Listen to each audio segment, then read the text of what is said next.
Welcome back to my channel. இன்றைக்கி நம்ம பார்க்க போகிற வீடியோ எதை பற்றினா பேப்பர் சைஸை பற்றி தான். நீங்கள் ஜெராக்ஸ் மிஷின் வச்சுருந்தாலோ இல்லை வாங்குகிற ஐடியாவில் இருந்தாலோ நீங்கள் தெரிஞ்சுக்க வேண்டிய ஒரு முக்கியமான விஷயந்தான் பேப்பர் சைஸ். பேப்பர் சைஸை பற்றி எதுக்காக தெரிஞ்சுக்கணும் அப்படின்னு நினைக்கலாம். உங்கள்கிட்ட ஒருத்தவங்க ஜெராக்ஸ் பண்ண ஒரு பேப்பர் கொடுக்குறாங்கன்னா அது என்ன சைஸில் இருக்குதுன்னு நீங்கள் தெரிஞ்சுக்கிட்டால் தான் அதை நீங்கள் எப்படி எடுத்து கொடுக்கணுங்கிற ஐடியாவே உங்களுக்கு கிடைக்கும். பேப்பரில் நிறைய சைஸ் இருக்குது.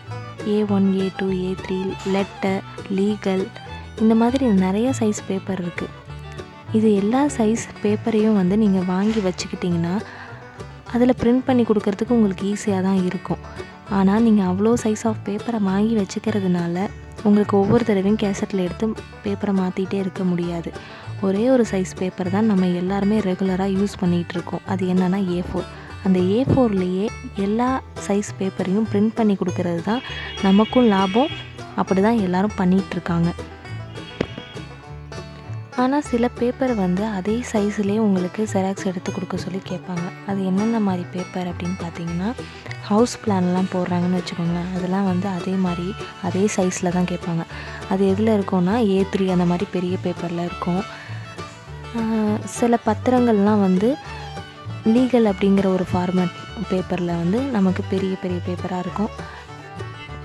A4 பேப்பர் எல்லோரும் பார்த்துருப்பீங்க. 2 A4 ஷீட்டை சேர்த்து வச்சா எப்படி இருக்குமோ அப்படி தான் A3ங்கிற பேப்பர் இருக்கும். எக்ஸாமுக்கெல்லாம் கொடுக்குற பேப்பர் மாதிரி A4 ஃபோல்ட் பண்ண மாதிரி இருக்கும் A3. அதுக்கப்புறம் நான் ரெக்கமெண்ட் பண்ணுற 3 பேப்பர் என்ன அப்படின்னா A3, A4, லீகல்.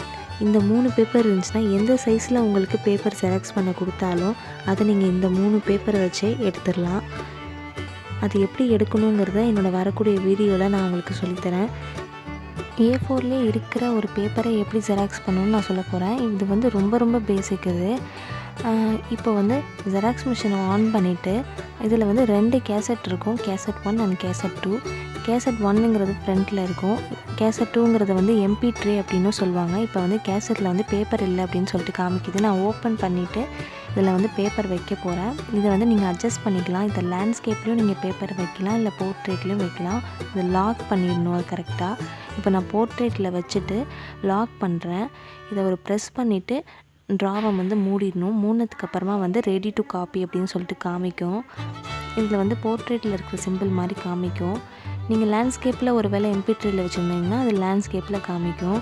இப்போ நீங்கள் எந்த பேப்பரை பிரிண்ட் பண்ண போகிறீங்களோ அந்த பேப்பரை கார்னரில் அந்த டேப்பை ஓப்பன் பண்ணிவிட்டு அதை கார்னரில் அப்படி வைக்கணும். வச்சுட்டு நீங்கள் க்ளோஸ் பண்ணிவிட்டு ஸ்டார்ட்னு ஒரு பட்டன் இருக்கும் க்ரீன் கலரில். அந்த ஸ்டார்ட்டை சும்மா ப்ரெஸ் பண்ணால் ப்ராசஸிங்னு காமிச்சிட்டு பிரிண்ட் ஆகி வந்துடும். இதே நீங்கள் டியூப்ளெக்ஸில் போகிறதா இருந்தால், அதாவது 2 பக்கமே இருக்கிறத 2 பக்கமும் பிரிண்ட் பண்ண போகிறதா இருந்தால் டியூப்ளெக்ஸ்னு ஒரு ஆப்ஷன் இருக்குது. அதை நான் வேறு வீடியோவில் சொல்லித்தரேன். kyoceraங்கிற ப்ளேலிஸ்ட்டை செக் பண்ணுங்கள். தேங்க்யூ ஃபார் வாட்சிங்.